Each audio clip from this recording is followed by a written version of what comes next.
ってことは。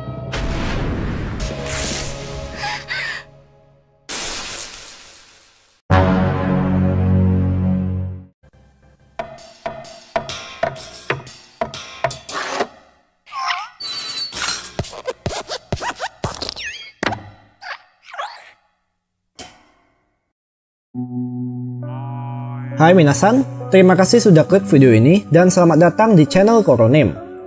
Oke, di video kali ini Mimin akan merangkum keseluruhan cerita dari anime berjudul Sankarea. Anime ini menceritakan seorang pemuda bernama Furuya yang sangat terobsesi pada zombie, bahkan sudah bisa dibilang sebagai seorang maniak. Sampai-sampai suatu hari ia mencoba bereksperimen untuk membangkitkan kucingnya yang sudah mati menggunakan sebuah ramuan khusus. Tak puas begitu saja, kini Furuya pun juga menggunakan ramuannya pada manusia. Akan jadi seperti apakah manusia tikus eksperimennya? Oke, seperti biasa, jika kalian suka dengan konten seperti ini, bisa klik tombol subscribe yang ada di bawah. Dan Mimin juga minta like-nya sebagai uang parkir. Tanpa banyak basa-basi lagi, langsung saja simak ceritanya. Lanjut. Di awal scene, kita akan melihat Furuya yang seperti sedang meracik sesuatu di sebuah gedung terbengkalai. Dan di tengah keseriusannya, tanpa sengaja, datang seorang gadis cantik berjalan menghampiri sebuah sumur tua.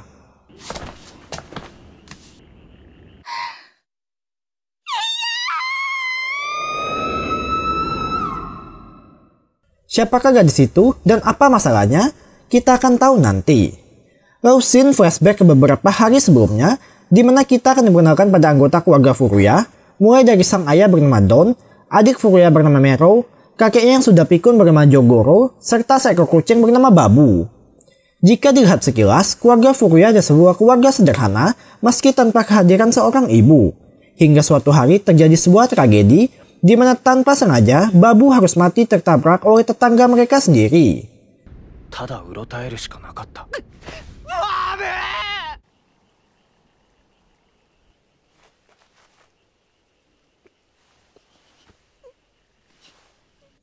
Dan Furuya yang tak bisa menerima kenyataan tersebut lantas mendapat sebuah ide gila yang mana ia berniat membangkitkan Babu bermodalkan instruksi dari sebuah buku kuno. Dan disinilah keseruan anime ini akan dimulai. Pertama-tama, ia pun sengaja bongkar makam Babu lalu membawanya ke sebuah tempat sepi jauh dari jangkauan orang, yakni gedung kosong di awal scene. Dan adegan kembali memperlihatkan saat Furuya melihat sang gadis sedang berteriak.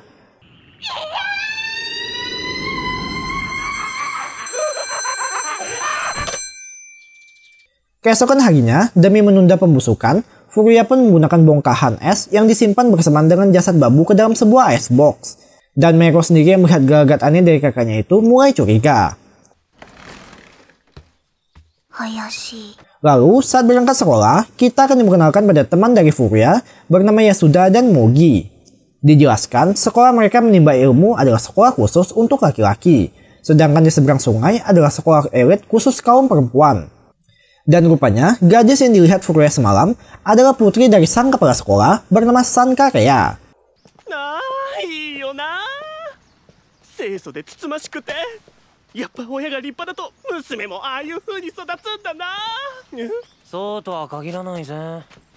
Singkat cerita, sepulang sekolah, karena mendengar Furuya yang sedang terpuruk atas kepergian Babu, teman masa kecilnya bernama Ranko pun mencoba untuk menghibur, sekaligus mengembalikan CD pinjamannya.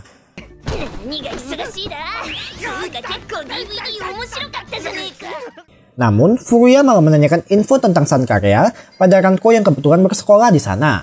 Dan Ranko sendiri hanya sebatas tahu kalau ia adalah putri dari sang kepala sekolah. Lalu setelah puas mengusiri Furuya, Ranko pun pamit.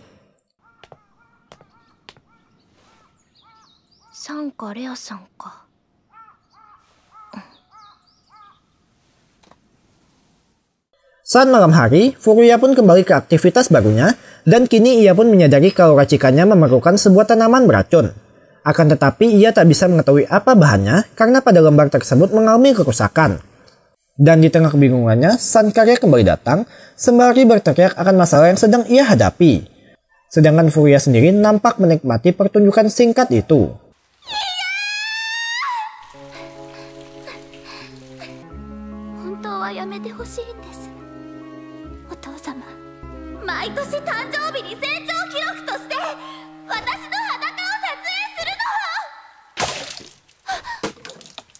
Jelas mendengar pernyataan tersebut membuat Furuya pun kaget, yang alhasil ia jadi ketahuan oleh Sankarya.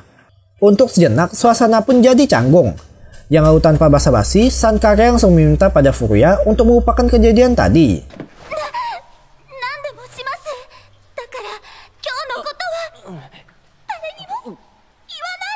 Dan menanggapi permintaan tersebut, Furuya pun menjelaskan kalau ia sedang bereksperimen untuk membangkitkan kucingnya yang mati.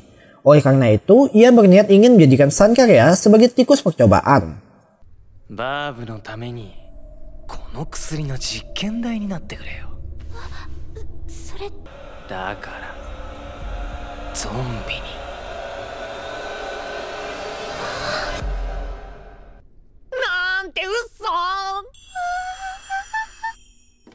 Namun, Sankarya mendengar candaan tersebut malah serius dan memutuskan untuk membantu Furuya.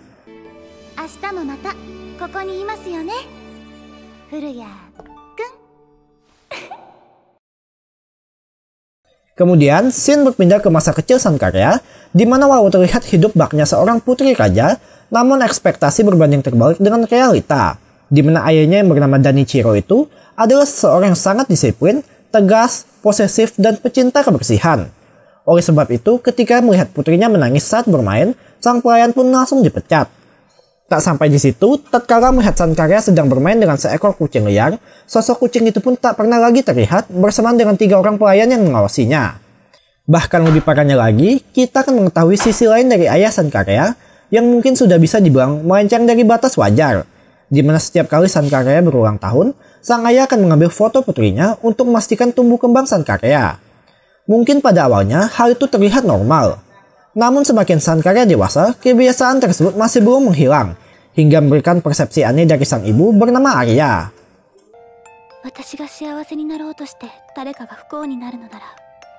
Happy birthday, Leia.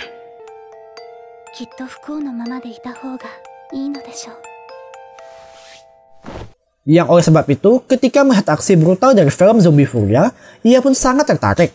Namun Furuya sendiri masih kebingungan untuk menentukan tanaman racun selanjutnya. Dan jika eksperimen kali ini masih gagal, ia pun berniat menguburkan babu.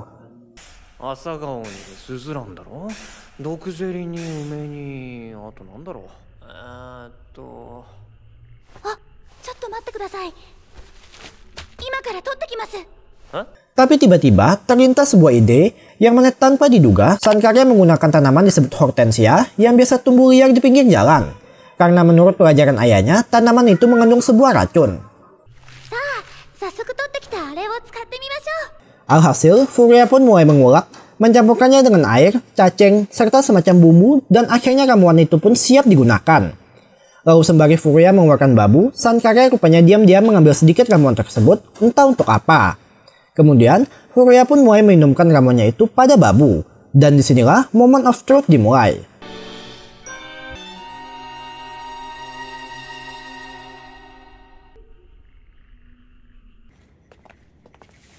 Namun nampaknya, eksperimen terakhir juga gagal, yang oleh sebab itu Furuya pun berniat menguburkan babu keesokan harinya.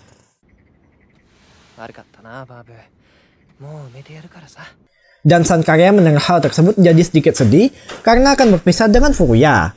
Tapi demi mengapresiasi bantuan Sankarya malam ini, Furuya lalu bersedia mengantarnya pulang walau sebatas sampai di depan gang, serta mengajaknya untuk ikut hadir ke pemakaman babu besok.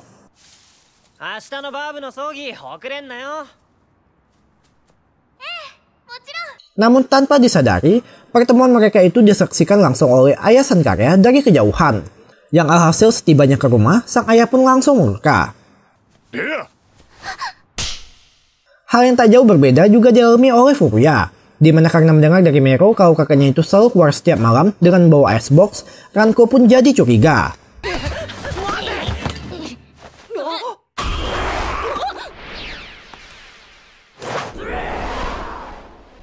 Yang rupanya ramuan tersebut benar-benar bekerja. Kembali ke Sankarya, karena sudah muak dengan semua penderitaannya selama ini, ia pun nekat memilih bundir dengan minum ramuan yang sempat diambilnya tadi.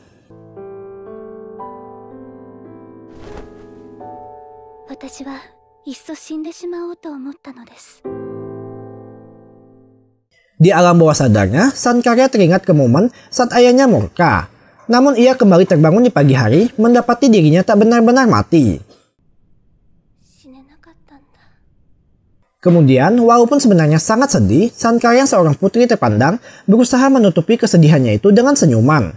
Tapi akibat dari ulahnya semalam, kini ia pun dihukum untuk tak boleh keluar rumah, bahkan pergi bersekolah. Dan di titik ini, Sankarya masih berusaha tegar menerima nasibnya. Namun ketika mengetahui kalau Furuya juga akan terkena imbas, ketenangannya langsung goyah.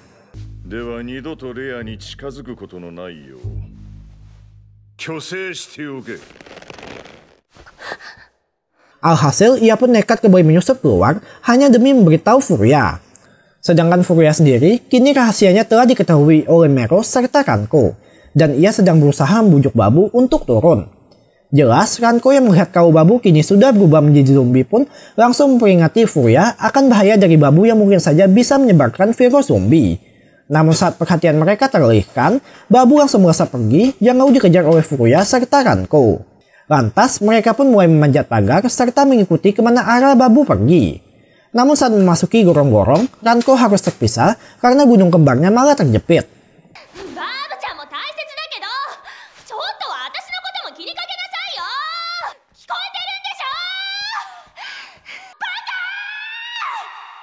Dan rupanya, akhir dari gorong-gorong itu terhubung tepat di bawah gedung terbengkalai. Kembali ke Sankarya, ia sengaja mendatangi sekolah Furuya, lalu kebetulan bertanya pada Yasuda dan Mogi. Namun karena mendapati Furuya tak masuk hari ini, ia kemudian mengganti tujuannya ke gedung terbengkalai semalam. Tapi tanpa sengaja, Sankarya malah dilihat oleh pelayan setia ayahnya, lalu melaporkan hal tersebut. Sedangkan Furuya sendiri masih terus mengikuti kucingnya dan mendapati sebuah fenomena aneh, di mana ia melihat Babu sedang makan daun hortensia di sana, tepat seperti yang biasa dilakukan oleh kakeknya. Serta kebetulan melihat Sankarya datang dari puncak tebing.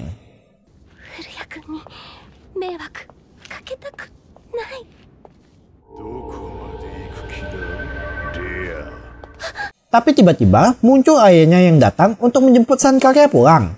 Dan di sini untuk pertama kali dalam sejarah, Sankarya berani membantah perintah ayahnya.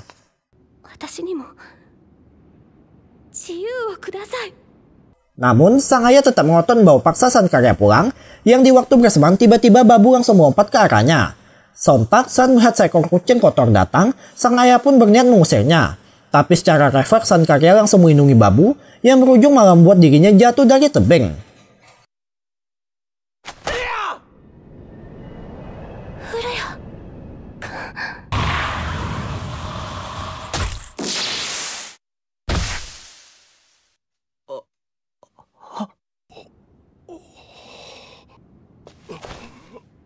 Dan Sankarya pun langsung tewas di tempat.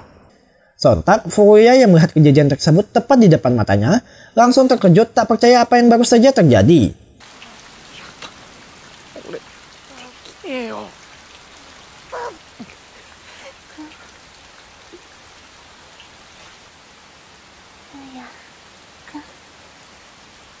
Namun di tengah kesedihannya, tiba-tiba Sankarya dengan jeroan berceceran perlahan bangkit lalu berjalan menghampiri dirinya. Sedangkan sang ayah Sankarya sendiri tak menyadari hal tersebut karena masih terpukul atas apa yang ia lakukan.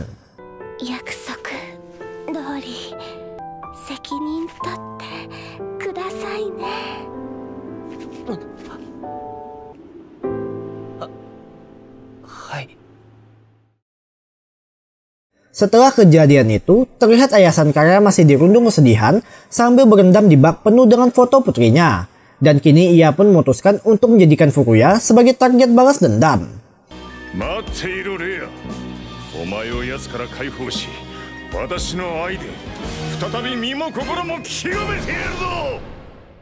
Sedangkan Furuya sendiri nampak sedang bersama dengan Sankarya di kamarnya. Dan beruntung berkat pelajaran menjahit dari sekolah, Sankarya bisa menjahit lukanya sendiri.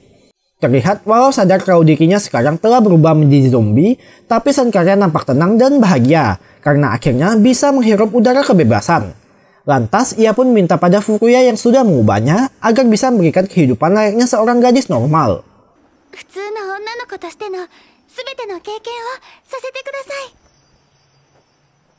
Selain itu, mereka juga mengamati Babu di luar yang kini mata hitamnya sudah kembali.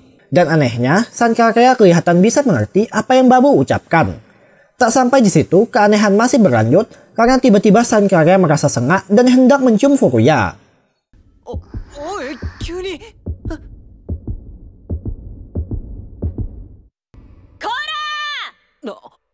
Namun semua harus terhenti karena datang Kanko yang kesal karena Furuya meninggalkannya sendirian terjebak di gorong-gorong. Alhasil demi menyembunyikan keberadaan Sankarya, Furuya pun minta padanya untuk tetap di kamar sampai ia kembali.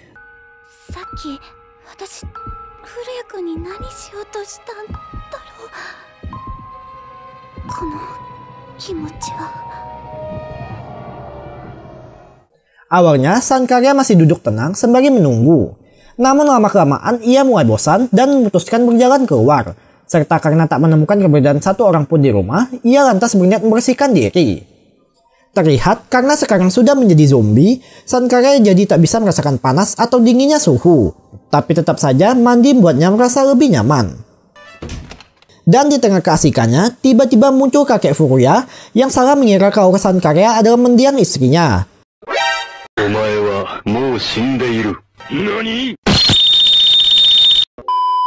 Alhasil kakek pikun itu pun spontan menyerang gadis muda di hadapannya, hingga Sankarya sendiri langsung kembali ke kamar dengan kondisi basah kuyup.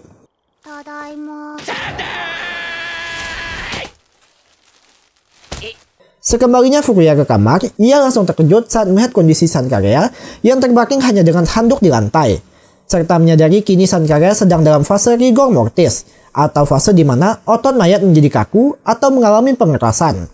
Alhasil, kini Furuya pun harus memikirkan solusi supaya bisa membuat Sankarya terhindar dari proses pembusukan.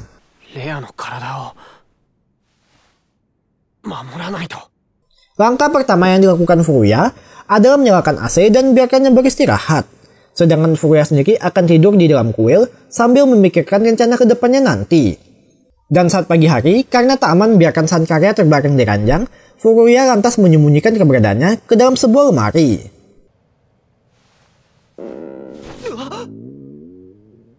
Tapi tanpa sengaja, ia malah mendengar suara lapar dari perut Sankarya.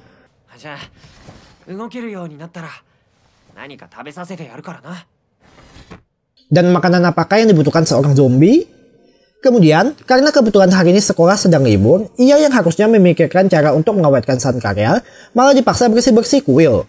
Dan di waktu bersamaan, datang Kanko sambil membawakan bekal, sekaligus memberitahu Furuya kalau sekolahnya sedang heboh. Karena beberapa hari terakhir, Sankarya tak masuk sekolah. Jelas Furuya yang mendengar hal tersebut pun berpura-pura tak tahu, serta langsung menyuruh Kanko supaya segera pergi. Akan tetapi karena sudah terlanjur datang, Kanko malah langsung masuk ke kamar Furuya untuk minjam CD zombie, yang tanpa ia sadari, dari belakang Sankarya sedang mengintai.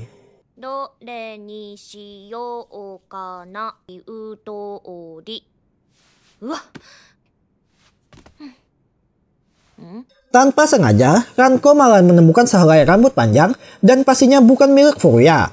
Alhasil, ia pun langsung mengecek lemari yang ada di belakangnya. Tapi ternyata, Kanko tak menemukan apapun, di mana rupanya Sankarya sendiri sedang bergelantungan tepat di belakangnya.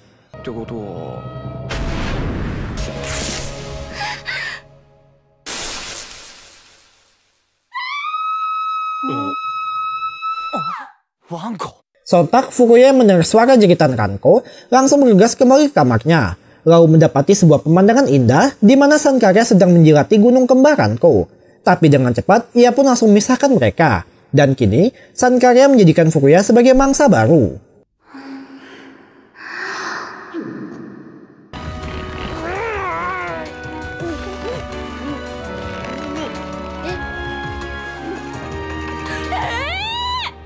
Alhasil, Kanko pun langsung terkejut, sekaligus meminta penjelasan atas apa yang telah Furuya lakukan.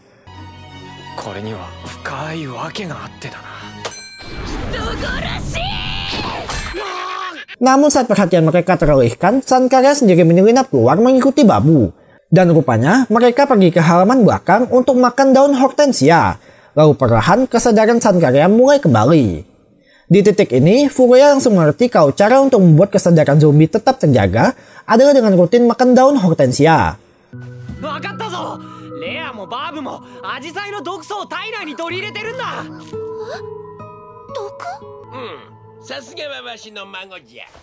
Serta di waktu bersamaan datang Ranko sembari membawa si kakek pikun, yang kemudian menjelaskan kalau ramuan pembangkit itu belum sepenuhnya sempurna.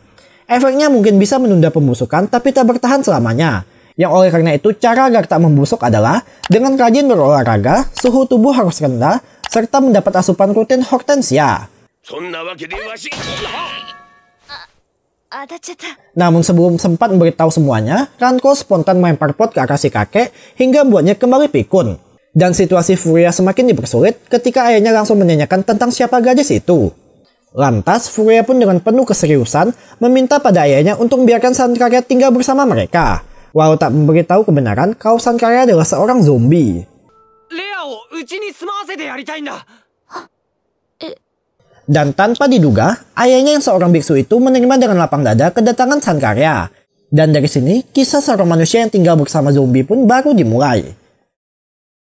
Singkat cerita, saat makan bersama, sang ayah pun mempertanyakan kenapa Sankarya tak ikut makan. Dan tentu saja Furuya berusaha membuat alasan karena zombie tak mungkin dapat makan makanan normal seperti mereka. Sedangkan untuk baju ganti Sankarya, Ranko dengan berbaik hati bersedia memberikannya baju. その様を見てなんだかひどく悲しい気持ちになってしまった。彼らはもう俺たちとは違う存在なわけで、もう生きていないわけで。 Keesokan harinya, demi memberikan kehidupan normal pada Sankarya, Furuya pun sengaja membawanya untuk berbelanja. Terlihat Sankarya pun sangat antusias karena hal itu adalah pertama kali baginya bisa memilih baju dengan keinginannya sendiri.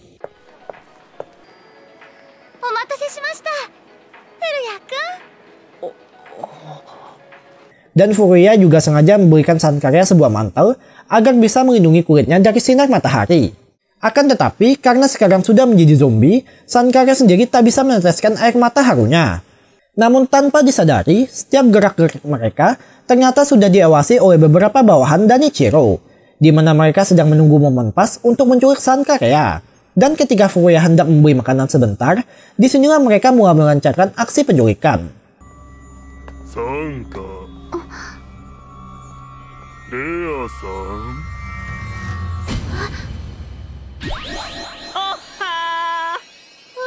Tapi tanpa diduga, muncul Yasuda yang langsung mengacaukan timing para penculik itu, hingga mereka pun terpaksa menunda penyergapan.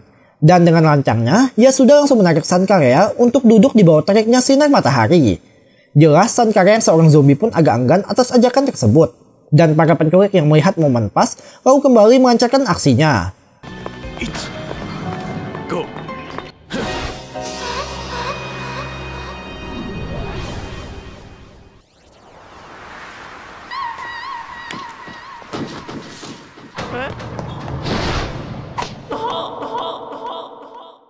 Namun dengan Sankarya yang sekarang telah berubah menjadi zombie, hal itu membuat pembatas di otaknya tak lagi berfungsi. Hingga saat Furuya kembali, ia malah mendapati para penculik itu sudah tak berdaya.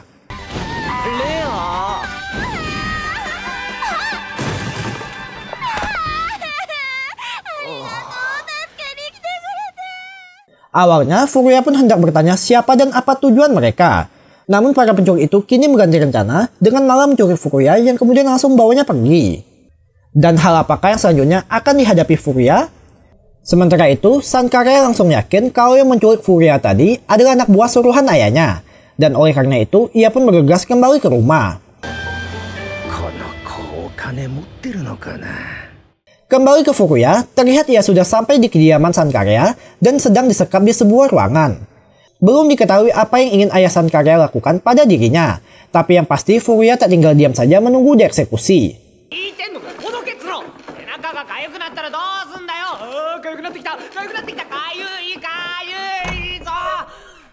Lalu tak lama datang ibu Sankarya mengenakan baju dinasnya.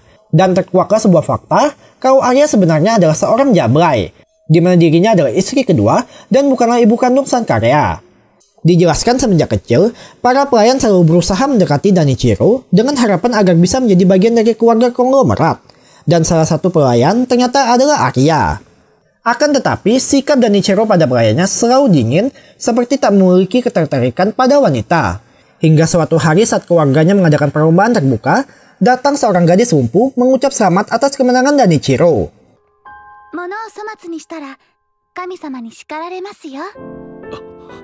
Dan rupanya selama ini Danichiro adalah seorang om-om penyuka loli. Alhasil tanpa pikir panjang, ia pun langsung melamar gadis berusia 15 tahun itu. Tentu banyak dari pihak keluarganya yang menentang pernikahan mereka. Namun semua langsung dibantah dan akhirnya Danichiro tetap melangsungkan pernikahan. Tapi sial, mungkin karena terlalu menggebu-gebu, sehabis melahirkan Sankarya, istrinya malah meninggal. Lalu semenjak kehilangan sosok yang ia cintai, Danichiro juga kehilangan semangat hidup. Dan melihat adanya peluang, disinilah Arya mulai mencari celah dengan penuh perhatian merawat Danichiro sampai ia sembuh. Hingga akhirnya perjuangan wanita itu pun membuahkan hasil manis. 大一郎さんが私を妻として見てくれることは一度もなかった。抱いてくれなかったってことよ。 Akan tetapi, tujuan sebenarnya Danichiro menikahi Arya adalah untuk memberikan sosok ibu pada putrinya.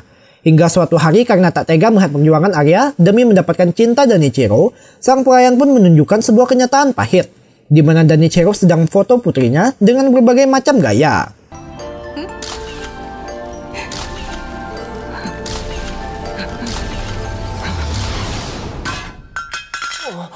Setelah mendengar cerita berat tersebut, Furuya pun hanya bisa terdiam.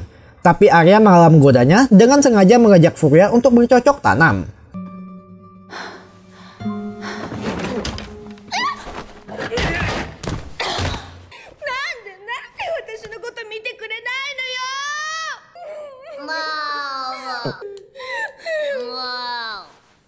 Serta di waktu bersamaan muncul babu entah dari mana.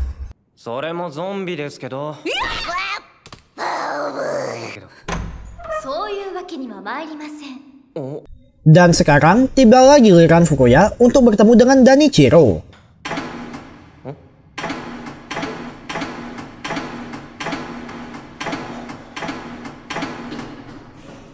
Pertama-tama, pria parubaya itu pun mengucap terima kasih karena telah membangkitkan Sankarya. Kemudian bawanya ke sebuah ruangan yang ternyata adalah dojo. Di sana, ia pun sengaja menantang Furuya berduel agar bisa menentukan siapa yang lebih layak memiliki Sankarya. Sedangkan Sankarya sendiri terlihat sudah sampai ke rumah dan minta agar dipertemukan dengan ayahnya. Namun ia malah tak diizinkan, yang justru para pelayan itu lalu menangkapnya. Lantas ia pun disekap di sebuah ruangan dan hendak disiksa oleh para pelayan itu.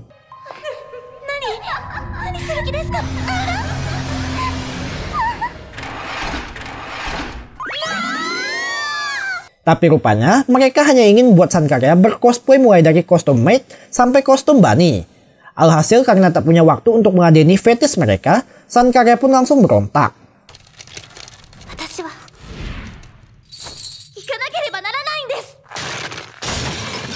Kembali ke Furuya, bukannya bersiap menghadapi ayah Sankarya, ia justru malah mengejeknya.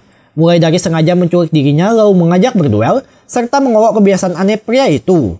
Di mana setiap Sankarya berulang tahun, ia pasti selalu mengambil foto putrinya.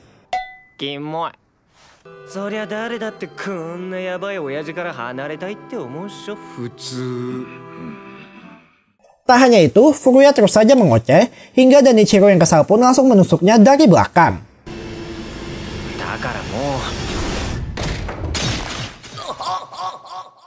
Furuya yo, 少々私を舐めすぎたようだな。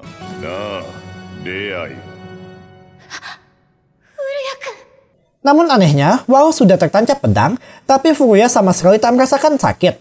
Malahan ia masih bisa bergerak seperti orang normal. Dan ternyata ketika Sankarya menciumnya di awal, semenjak saat itu ia sudah tertular virus zombie. Serta berbeda dari Sankarya yang sudah mati, Furuya masih bisa merasakan detak jantungnya.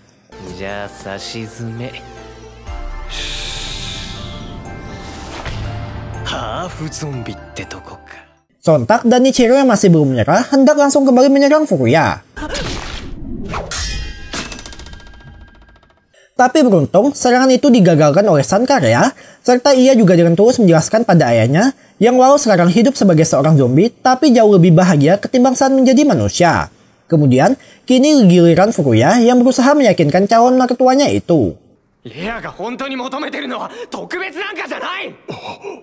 Seketika saat mendengar hal tersebut, Danichiro pun flashback ke masa lalunya yang semenjak Sankarya kecil ia tak pernah memberikan kebebasan pada putrinya.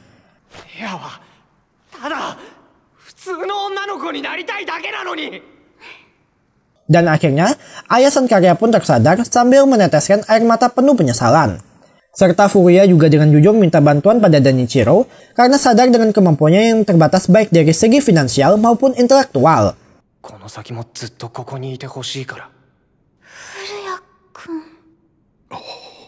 Dan pada akhirnya, Danichiro pun luluh serta bersedia menitipkan putri semata wayangnya.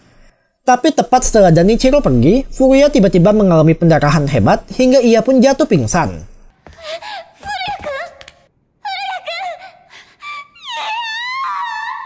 Senake menampilkan Danichiro yang pergi ke luar negeri demi menemukan cara untuk menyembuhkan putrinya. Sedangkan Furuya sendiri terbangun di kamar, mendapati dirinya sudah diobati. Dan tak lama, datang juga Ranko yang mendengar kalau Furuya sedang terluka parah. Dan kini, persaingan cinta antara seorang zombie dengan manusia demi mendapatkan hati Furuya baru dimulai. Tamat. Oke minasan, cukup sekian naruh cerita dari anime San Karya kali ini. Jujur pas lihat endingnya, Mimin cukup sedih karena pasti bad ending. Dimana tak mungkin Furuya yang seorang makhluk hidup bisa bersama dengan seorang zombie sampai tua. Kecuali jika San Karya kembali menjadi manusia. Serta Mimin juga kasih sedikit bocoran kalau sebenarnya ibu Furuya dulunya adalah seorang zombie juga. Jangan lupa untuk terus dukung channel ini dengan cara subscribe, like, komen, dan share yang banyak. Sore Dewa. Mata nih.